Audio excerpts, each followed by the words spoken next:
જિલ્લામાં નવો જિલ્લો બનાવવાનો વિરોધ શમવાનું નામ નથી લઈ રહ્યો। બનાસકાંઠામાંથી ધાનેરા અને થરાદને અલગ કરવાના નિર્ણયનો ધાનેરામાં વિરોધ થઈ રહ્યો છે।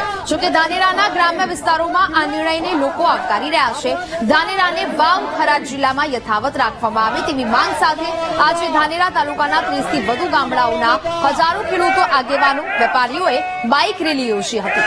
3 કિલોમીટરની બાઇક રેલીમાં ઠેર ઠેર બાઇક રેલી પર આવેલા ખેડૂતો, આગેવાનોનું સ્વાગત કરવામાં આવ્યું તેમજ ધાનેરા બજારમાં પણ ફૂલો દ્વારા રેલીનું સ્વાગત કરાયું। લોકોએ માંગ કરી છે કે ધાનેરાને વાવ થરાદમાં જ રાખવું જોઈએ। ભાજપ આગેવાન ભગવાનભાઈ પટેલે કહ્યું હતું કે ધાનેરાને વાવ થરાદ જિલ્લામાં સમાવેશ કરવાથી આગામી સમયમાં નવા જિલ્લામાં અનેક વિકાસના કામો થશે। ધાનેરામાં પાણીની ગંભીર સમસ્યા હતી જે હવે દૂર થશે। સરકાર દ્વારા નવીન જિલ્લામાં જે વિકાસના કામો થશે તેનો ધાનેરાને મોટો લાભ મળશે। લોકોએ એમ પણ કહ્યું કે જે લોકો વિરોધ કરી રહ્યા છે તે રાજકીય હિતો સ્થાપિત કરવા વિરોધ કરી રહ્યા છે।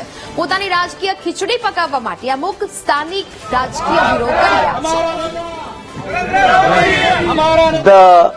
બધી પબ્લિક રે થરાદ સંમત है। हमारे वो कोई क्यों जरूर पड़े जिला में रावारी का पालनपुर तो 80 किलोमीटर है, थराद तो है 45 किलोमीटर नदी के दाड़ा दाड़ा नवो जिलो विकास पामशे।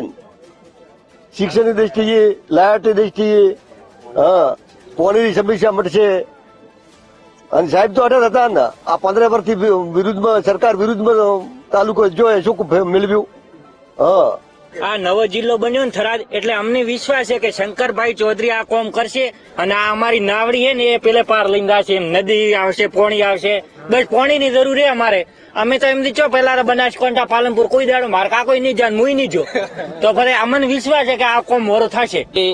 વાવ થરાદ જિલ્લામાં ધાનેરા તાલુકાને લેવામાં આવ્યો તેના માટે અમે ખૂબ ખુશ છીએ અને અમને ભાજપ સરકાર ઉપર એવો વિશ્વાસ છે કે જે અમને પાણી અહીં સુધી પહોંચાડશે। જે વર્ષોથી અમે પાણી માટે તંગી અનુભવી રહ્યા છીએ તેનું મૂળ આ થરાદ જિલ્લાની અંદર અમને એવો વિશ્વાસ છે કે ત્યાંથી પાઇપલાઇન ગમે તે રીતે સરકાર અમને પાણી આપશે એવો અમને વિશ્વાસ છે।